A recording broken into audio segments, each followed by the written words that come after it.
Welcome to Wild West Diaries, where every scar has a story. The sun was bleeding into the western hills when Elias Boone spotted the mule cart, still as a carcass at the edge of his land. The sky, stretched wide with an orange hush, held its breath the way the plains do before a storm or something worse. Dust stirred at his boots as he stepped down from his horse. Fingers curled instinctively around the butt of his old revolver. He hadn't seen another soul all day, and yet the air told him he wasn't alone. The cart had no markings, no trail leading to it, as if it had simply risen from the ground. 2 burlap sacks lay tied down in the bed, bound with thick twine, their shape awkward and slumped. One was longer than the other, man-sized. The other could have held feed, or something fouler. Flies circled. Something shifted. Elias narrowed his eyes. He stood perfectly still, listening. Then it came. "Take them off, please." The voice was hoarse, dry as the bones buried out past the ridge. Not loud, not even pleading.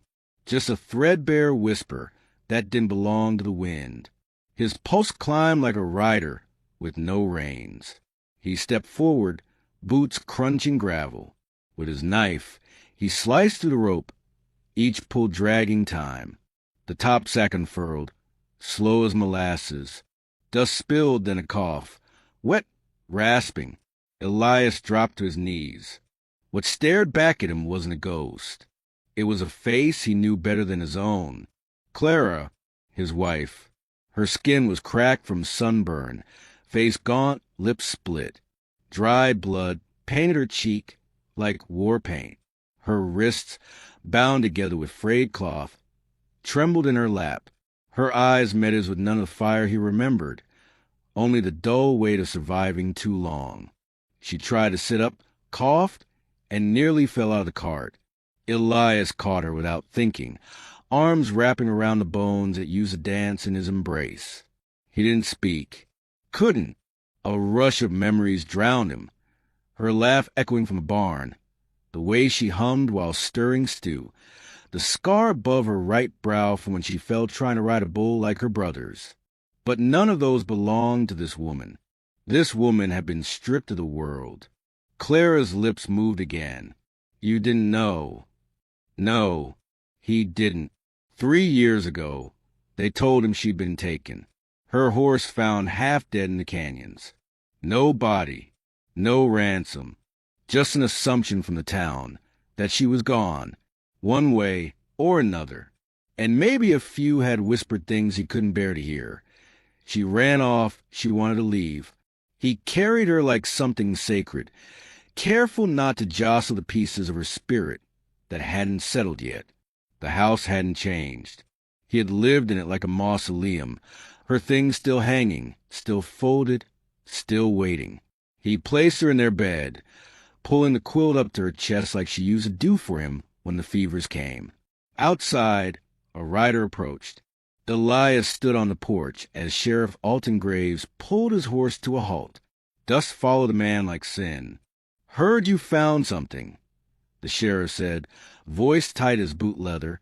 His eyes were shaded under his hat, but his tone held too much familiarity. "She's alive," Elias answered, barely above a whisper. "So I heard." There was a pause, long enough for truths to rot. "She say where she's been?" "No." "Man found her tied to a cart just west of the canyon fork." Graves continued. "Same trail where that McAllister boy disappeared last fall. She's lucky to be alive." "She ain't lucky," Elias muttered. "She's stubborn." Graves dismounted. "You gonna keep her here?" Elias bristled. "Where else she got?" Graves gave a small shrug. "Folks'll talk." "Let 'em." Graves didn't argue. He just looked toward the house, toward the window where a flicker of pale movement suggested Clara had risen enough to look outside. "You tell her," Graves said slowly. "She can come down to the jailhouse if she wants to give a statement. If not, well, maybe she just wants to forget." He rode off without another word. Elias returned inside. Clara lay still, though her eyes were open now, tracking the light crawling along the wooden walls. He sat beside her, unsure where to place his hands. "They left me," she whispered. "For dead." He said nothing. His throat had sealed shut. I tried to scream. They laughed. Said nobody'd come for a rancher's wife that never bore him a son. Elias swallowed the bile in his mouth. She was telling him she'd been used, broken, passed around like stolen whiskey. He hated that she felt she needed to tell him. Hated that part of him wished she hadn't. "I don't want pity," she added, as if reading the storm in his face. "I don't have pity," he finally said. "I have fire." That was the first time she closed her eyes without fear. Night came slow. He cooked beans and left the plate beside the bed. She didn't touch it. He heard her weep once quietly, out on the porch. Elias sat in the rocker she used to favor, the one with smooth armrest worn by her thumb. He looked out over the land, the same land they planned to raise a family on back when the sky felt open and the days weren't so heavy. Inside, he could hear the boards creak, not with footsteps, with memory. The next morning, she tried to walk. Her legs betrayed her, and Elias caught her before she hit the floor. She didn't thank him, didn't need to. They shared silence the way lovers once shared words. He helped her to the bath, turned away as she undressed, left a cloth and a tin of salve on the stool. When she emerged, wrapped in his old shirt, she looked almost like the woman he remembered, only forged through flame. Later that afternoon, Elias saddled up and rode into town. Heads turned. Jedediah Kemp met him outside the general store. "You look like you seen a ghost," Jed said. "Maybe I did." "You gonna tell me?" Elias hesitated. "She's back." Jed's eyes narrowed. "Back." Elias nodded. Jed took off his hat, scratched his head, then let out a long breath. "Well, hell." Inside, Ma Redding was already whispering. "She disappeared," she said to the blacksmith's wife. "Like nothing happened, after all this time." Elias felt the weight of every glance, every side eye, every lowered voice. The town had made up its story about Clara long ago. Anything that complicated it would be unwelcome. He bought bread, apples, some thread. She liked to sew. Maybe she still did. When he returned, she was standing on the porch, arms wrapped around herself against the wind. "Went to town," he said simply. Her eyes searched his face. "And they think you're dead. Or worse." Clara didn't flinch. "Let them." That night, he found her sitting in the parlor, fingers brushing across the keys of the old piano. It hadn't been touched in years. Dust jumped with each note. "You remember the song?" he asked from the doorway. She didn't answer, just played the first 4 notes of the lullabies she used to hum when the nights were too long. He stepped inside, sat near her, careful not to crowd. She didn't stop him. "I wanted to die," she said quietly. "Every day. But something made me keep breathing." He looked at her then, not the dirt, not the bruises. Just her, the way her jaw clenched when she fought tears. The way her hands shook but never dropped the melody. "Maybe it was me," he said. Clara looked down at the keys. "Maybe," she whispered. Outside, the wind picked up and a storm rolled quietly over the prairie. They didn't speak again that night, but in the silence, something old began to stir, something that smelled like pine and tasted like home. And though neither said it, they both knew this was only the beginning.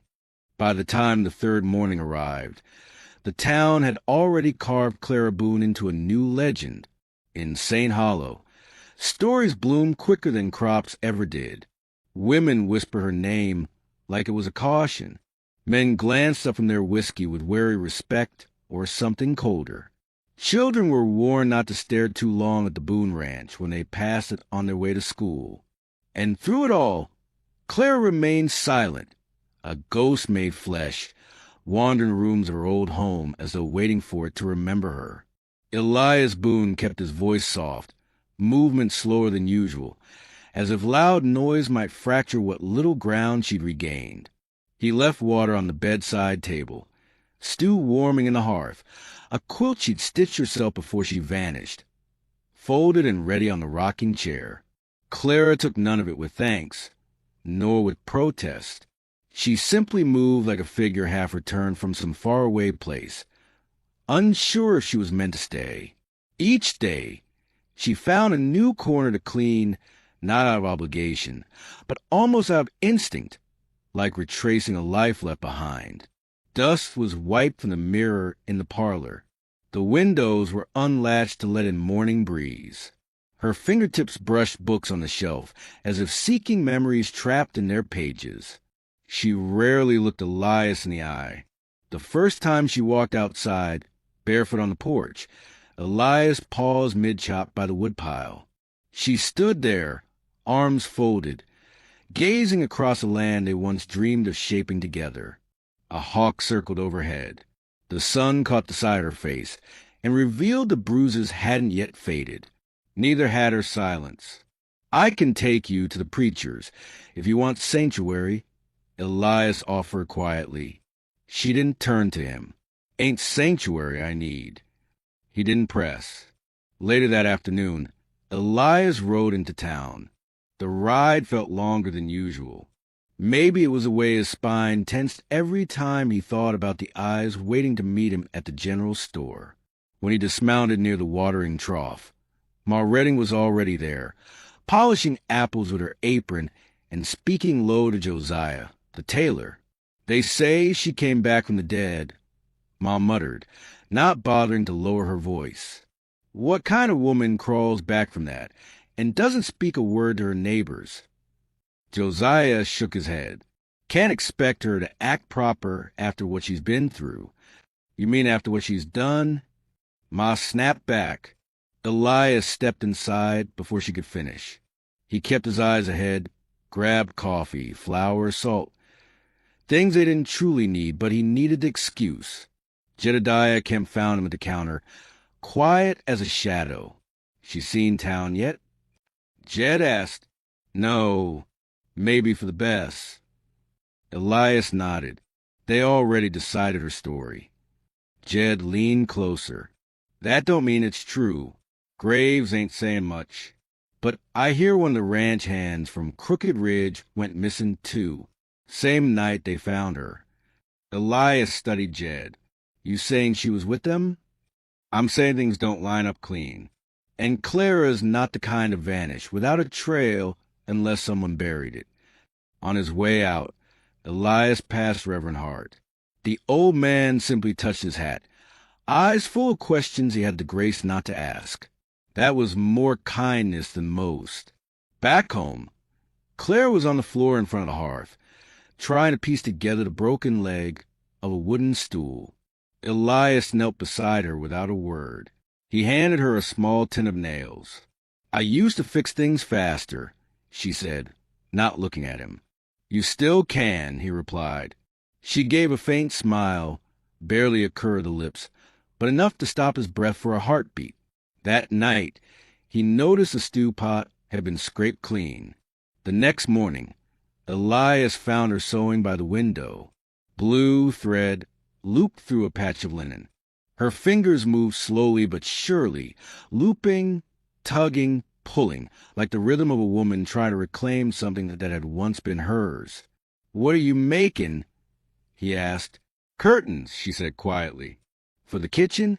"No, for the boys' room." Elias stood very still. That room hadn't been opened in 3 years. Not since Jonah's fever took him in the night. "I thought maybe we could air it out," she said, almost to herself. He walked away before his voice betrayed him. That evening, Clara stepped out into town. She walked with her chin level, barefoot again, her hair braided back as it had been before the world cracked open. Dust clung to her hem, and the townsfolk stared like they were watching an apparition they couldn't explain. She didn't flinch. Ma Redding was sweeping the stoop of the boarding house.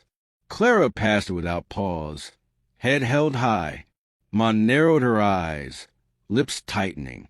But then she reached into the basket by her door and pulled out a warm loaf of bread. "Fresh," she said, holding it out without expression. Clara accepted it. No thank you, no smile, just a nod. And for the first time since her return, the silence didn't feel like distance. It felt like dignity. At the general store, Clara bought thread, then a Bible, then a tin of pears. Behind the counter, Josiah watched her with a solemn stare. "If you need a warmer shawl, I can stitch one by week's end." Clara glanced up. "I remember yours from the wedding. Still the best in town." Josiah blinked, then nodded. Outside, the whispers began again. But this time, they sounded less certain, less cruel. Elias met her by the well. She handed him the pears. "You don't need to come into town again unless you want to," he said. "I wanted to."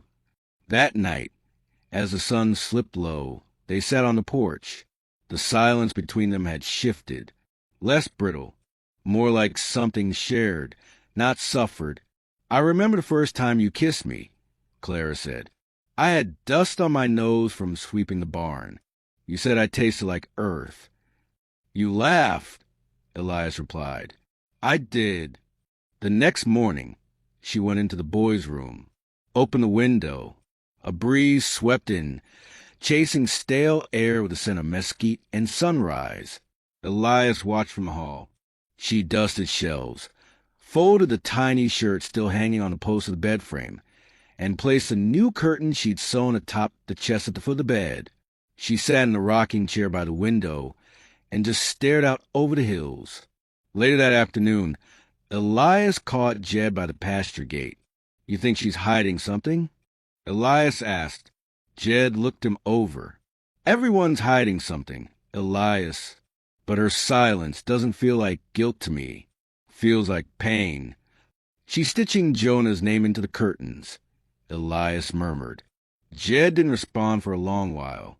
Then he said, "That ain't hiding. That's healing." The following day, as Elias returned from barn, he found her in the parlor again, not at the piano this time, but with a small tin box open in her lap. Inside were photos. Weather-worn, faded. One of Jonah with jam on his chin. One of the wedding day. Her in blue instead of white. She ran her finger across each one like tracing proof of life. "I used to hold these at night," she said, "when I thought I'd die out there. I didn't want the faces to disappear from me." He crouched beside her. "I never stopped missing you," he said. She didn't speak, but she didn't look away either. That night, a storm rolled in, lightning slashing the horizon, thunder walking heavy across the hills. Clara stood at the doorway, watching. Elias brought her a blanket. "You used to say the rain sounded like the sky remembering," she said. "It still does." She turned to him, fully, eyes steadier than they'd been since she returned. "I didn't choose to leave, Elias. I know. I tried to get back. But every time I got close, something dragged me under." He looked at her, really looked, and saw the girl he'd fallen in love with grown hard with time, but not hollow. "You're here now. I don't know what that means. Maybe it don't have to mean anything right away." In the quiet that followed, Clara leaned against the doorframe. Elias stood beside her. They watched the lightning dance without fear, and as the thunder cracked open the sky, she whispered, "Maybe we don't have to fix everything. Maybe surviving is enough for now." He nodded. "It's a start." Outside, rain began to fall. Slow, soft cleansing. Inside, a woman set her memories down gently, and a man opened the door to whatever might come next. The rain lingered for 2 days, soaking the hard land and turning the Boone Ranch into a quilt of puddles and dark earth. It was a quiet kind of rain, the kind that softened brittle wood and peeled back layers of dust that had settled like grief. Clara moved through the house with sleeves rolled and bare feet slipping across the floorboards, her steps surer now. She opened windows to let in the petrichor, that smell of wet dirt and old promises, and for the first time since her return, she hummed under her breath. Elias noticed. He didn't speak of it. He simply paused at the doorway while she polished the wooden table or folded fresh linens. Sometimes she paused, too, her eyes flicking toward him, gauging his presence, perhaps waiting for judgment that never came. He offered none. Whatever ghost trailed her, Elias had decided to sit beside them instead of chase them off. They had names, and more than likely, they were the same as his. One evening, she found him in the barn mending the fence post where the horses had kicked through during the storm. His shirt clung to his back from the sweat and rain, hands red from splinters. Clara didn't speak. She just walked over, took the hammer from his hand, and began to work beside him. "You don't have to," he said softly. She kept her eyes on the nail. "I need to." Together they repaired the boards. She was out of rhythm, her swings too cautious, but her jaw was set and her hands didn't tremble. When they finished, Elias brought out 2 cups of cold well water, and they sat side by side in the barn's mouth, watching the clouds retreat. "Jed came by this morning," Elias said after a long silence. "What did he want?" "He asked if I'd seen any riders out toward Crooked Ridge." Her face darkened. "Don't go near there." He looked at her carefully. "Is that where they kept you?" Clara stared at the ground. "Some nights. Not always. They moved us, made sure no trail lasted more than a day. But Crooked Ridge was the worst of them." Elias didn't press. He watched the wind play with her hair and the way her shoulders stiffened against the memory. "I ain't a skin for revenge," she added. "But if someone starts looking, it won't be good. Not for you. Not for this town." Elias's voice was steady. "Someone needs to know what happened." She turned to him, then really turned, her eyes no longer dulled by pain but sharpened by a kind of exhausted clarity. "They know, or they guessed, but they looked away." He didn't disagree. That night, Clara lit the oil lamp in the parlor and opened the Bible she'd bought. She didn't read it aloud. Her lips moved without sound, and her thumb traced the margins as if searching for hidden messages. Elias watched from the hallway. He remembered her reading it to Jonah once, voice soft and strong, like she believed in something solid. He missed that sound. Later, when the house was dark and wind rustled dry grass outside, she came to his door and stood there, silhouetted by lamplight. "Do you still love me?" she asked, voice barely audible. He sat up slowly. "Yes, I think I always did. But you didn't look for me." The words struck deep. He stood, stepped close, not touching her. "I thought you were dead. They all said. They lied. I know that now." She nodded, tears threatening but held back. "I need to sleep. Just needed to ask." He watched her disappear back down the hall, the silence between them stretched thin, but still holding. In town the next morning, things had changed. Not on the surface.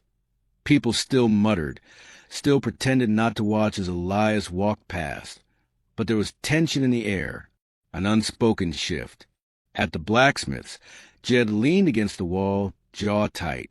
"Someone sent word from over the ridge," Jed said as Elias approached. "There's movement near Burnt Gulch. 3 men riding under no brand. Heard they were asking about a woman who came back from the dead." Elias kept his voice low. "And what did Graves say?" Jed spat into the dirt. "Sheriff ain't saying much. Just rides out early and comes back late." But I saw the worry in his eyes. Elias felt his stomach turn. "You think they'll come here?" Jed's face hardened. "They might already be watching." "That night," Clara didn't speak much.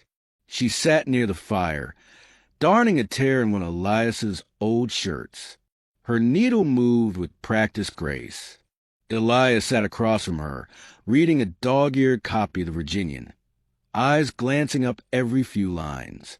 What was his name? He asked finally. She stopped sewing, the thread suspended in air. Whose? The man who hurt you the most. She breathed out slowly. Does it matter? Only if you wanted to. Clara tied off the thread. His name was Deke Marlowe. Used to ride with Graves' cousin. Meanest smile you ever saw. Thought pain was something he was born to deliver. Is he still out there? I don't know. Maybe. He wouldn't die easy. Elias's jaw clenched. If he comes here.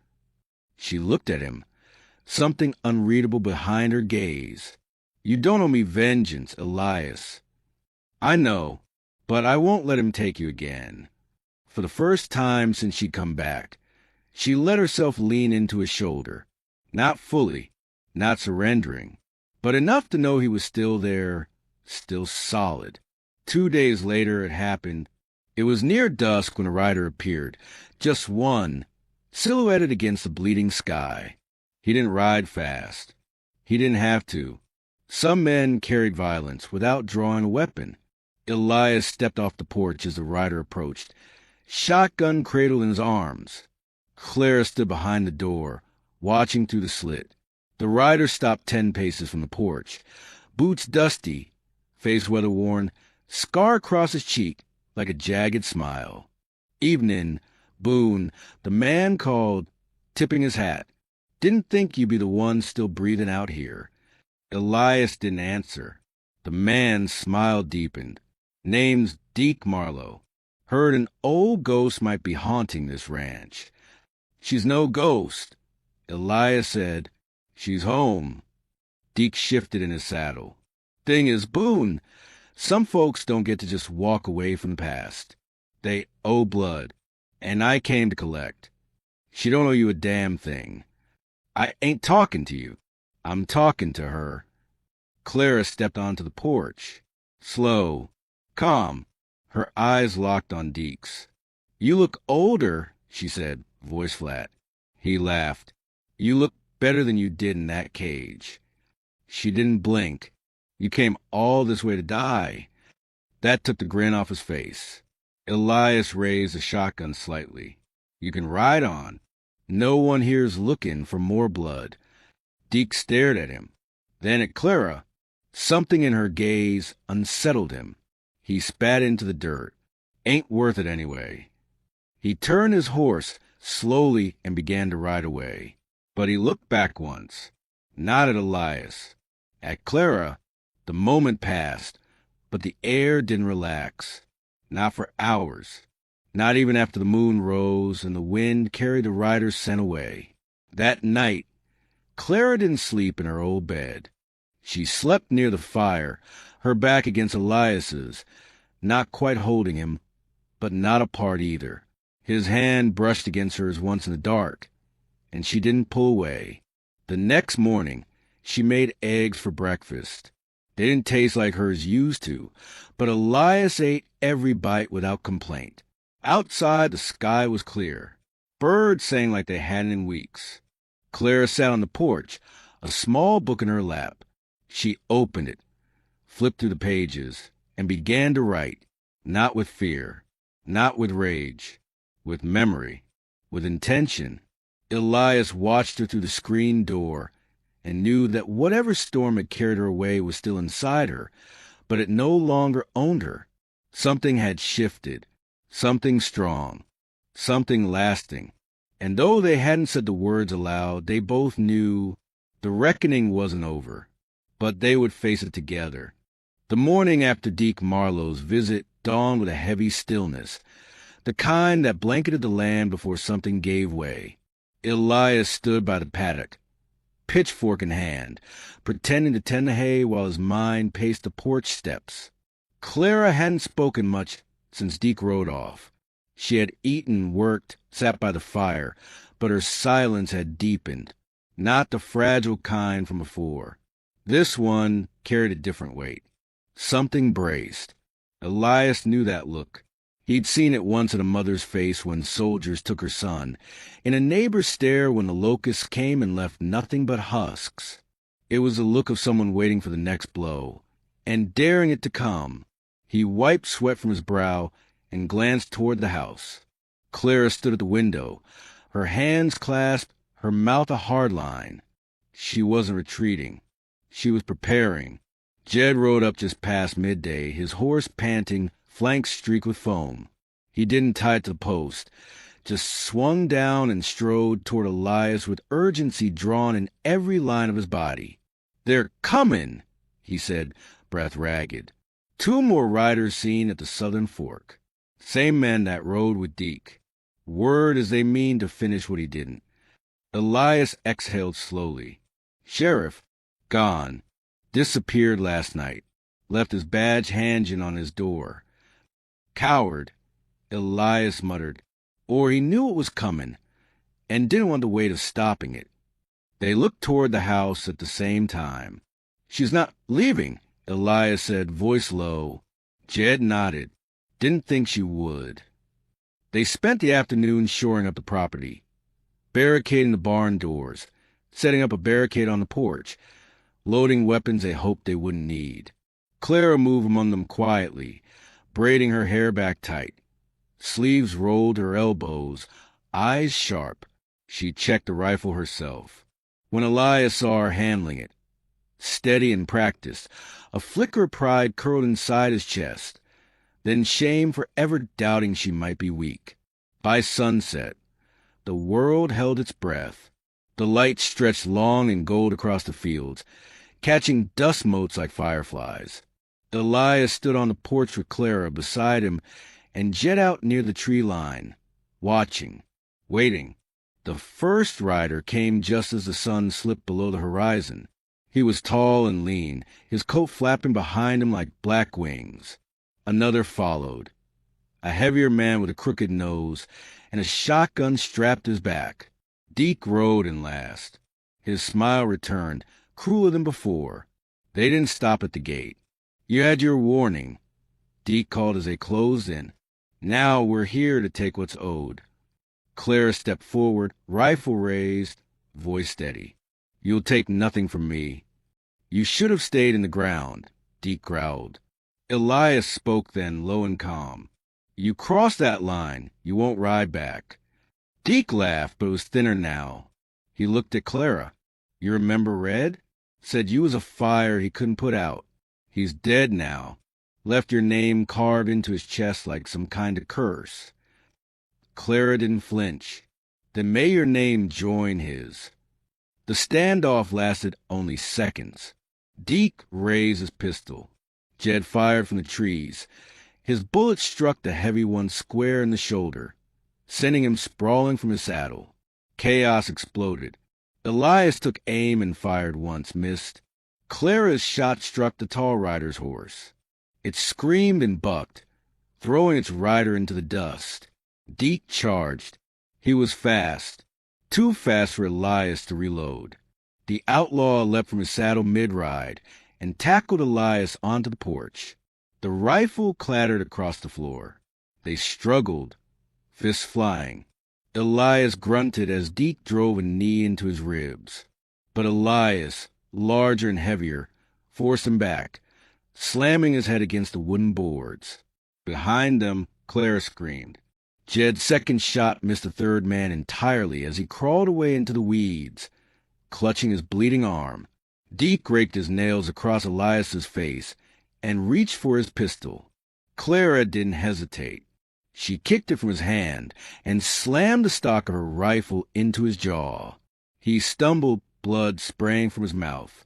Elias used a moment to rise, punch swinging, connecting hard. But Deke wasn't done. He grabbed Clara by the hair and yanked her backward down the steps. Her scream tore through the air, ragged and furious. Elias dove after them. The two men rolled into the dirt, fists, knees, teeth. Elias tasted blood and rage. Deke grinned through broken teeth. "This ain't over," he snarled. "It is now," Clara said behind him. She held the second pistol. The one Elias kept on the floorboards. Deke turned just as she pulled the trigger. The shot echoed across the fields like thunder. He dropped, unmoving. Elias stared at the body for a long time, then turned to Clara, his breath ragged. "You didn't have to." "I did," she said softly. "I needed to." Jed emerged from the trees, gun still in hand, eyes wide and watchful. The others ran. Cowards, both. "I doubt they'll be back." Elias nodded slowly, wiping sweat and blood from his brow. "Let them run. Let the whole damn world run." They buried Deke in the far field. No marker, no words. Just a hole and the sound of shovels striking dirt. The next morning, the town was silent. Ma Redding came to the edge of the Boone property with bread and a basket of herbs. She didn't cross the line, but she left the basket by the fence and nodded once before turning away. News spread quick. No one called Clara a ghost anymore. They called her something else. They didn't say it to her face, but they said it with the way they stepped aside, with the way men removed their hats when she passed, and with how the preacher finally showed up to sit in quiet prayer near the Boone porch one morning without a word being exchanged.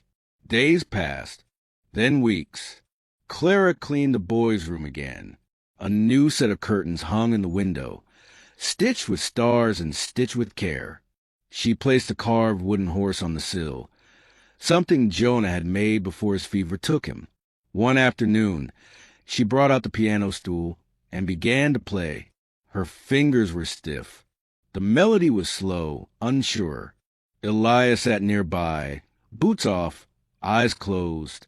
It was the lullaby, the same one she used to hum when the nights were too long and the land too dry and the child too sick. The notes caught in her throat, but she kept going. Each key pressed was a breath pulled from some deep place in her chest. Elias looked at her, really looked, and saw not just a survivor, but someone rising from ash with fire still in her bones. When the song ended, neither of them spoke. He walked over and sat beside her. Their hands touched on the worn keys, warm and calloused. She turned to him, eyes steady.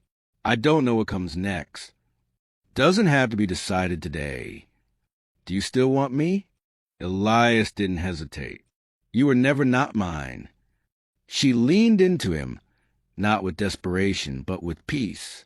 A quiet kind of love, born not from the easy days, but from the ones that tore the flesh and soul. One night, weeks later, a boy from town came with a letter, sealed with the old sheriff's mark. Inside was a single line scrawled in rough handwriting. "They'll send more. Not today, but someday. Be ready." Elias read it twice, then burned it. That night, as they watched the fire crackle, Clara rested her head on his shoulder. "I'm not afraid," she said. "Neither am I," he answered. And for the first time in years, they both believed it. The ranch was quiet, but not silent. There were the sounds of dishes being cleaned, of windows being opened, of soft humming drifting through the walls. Sounds of life. Elias worked the land again. Clara planted flowers by Jonah's grave. The wind still blew cruel some days, and shadows still crept through the low canyons. But the porch held them steady. The music stitched brokenness into something close to beautiful, and the nights no longer felt like waiting. In time, the town would forget the names of the men who came hunting blood, but it would remember the woman who didn't bow, the man who didn't run, and the house that stayed lit, long after the war inside it had ended. If you ever find yourself carrying weight the world says you earned, but you know better, remember Clara Boone. She didn't beg. She didn't scream. She simply stood, and the storm broke around her. And in that silence afterward, when everything felt still, she rebuilt not what was, but what could be. That's all any of us can do. That's all any of us must do.